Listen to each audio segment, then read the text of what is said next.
নমস্কার, সকলকে অনেক অনেক শুভেচ্ছা। আমি Dipankar Barman, Indian railway train manager. আর আজকের এই ভিডিওটিতে একটা ভালো রকম সবার জন্য একটা সুখবর রয়েছে। সেন্ট্রাল গভর্নমেন্টের সমস্ত ক্ষেত্রেই কিন্তু 2026 থেকে 8 পে কমিশন লাগু হচ্ছে। মানে বুঝতে পারছো, 8 পে কমিশন লাগু হলে কিন্তু সবার স্যালারি প্রায় 1.5 গুণ থেকে 2 গুণ বেড়ে যাবে, 1.5 গুণ থেকে 2 গুণ। তো ওভারঅল বুঝতে পারছো কতখানি একটা গুড অপরচুনিটি আসতে চলেছে।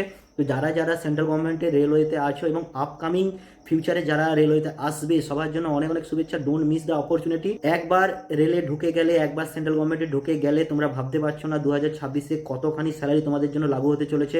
এখন যেটা স্টার্টিং স্যালারি যদি ধরে রাখো যে 30,000 টাকা, সেটা কিন্তু 45 থেকে 50-এর আশেপাশে চলে যাবে যখন 8 পে কমিশন লাগু হবে। Don't miss the opportunity. খুব মন দিয়ে পড়াশোনা করো, যেভাবে যেভাবে স্ট্র্যাটেজি বলে দেবো সেভাবে সেভাবে বই কিনে মন দিয়ে পড়াশোনা করো। মক টেস্ট দাও, প্রিভিয়াস ইয়ার যা কিছু কোশ্চেন আছে সেগুলো অ্যাটেম্প্ট করো। কোনো রকম কোয়ারিজ থাকলে কমেন্টে জিজ্ঞেস করো। আর নতুন হলে চ্যানেলটাকে সাবস্ক্রাইব করে পাশে থাকা বেল আইকনটিকে অন করে দাও। দেখা হচ্ছে পরবর্তী ভিডিওতে। বাই।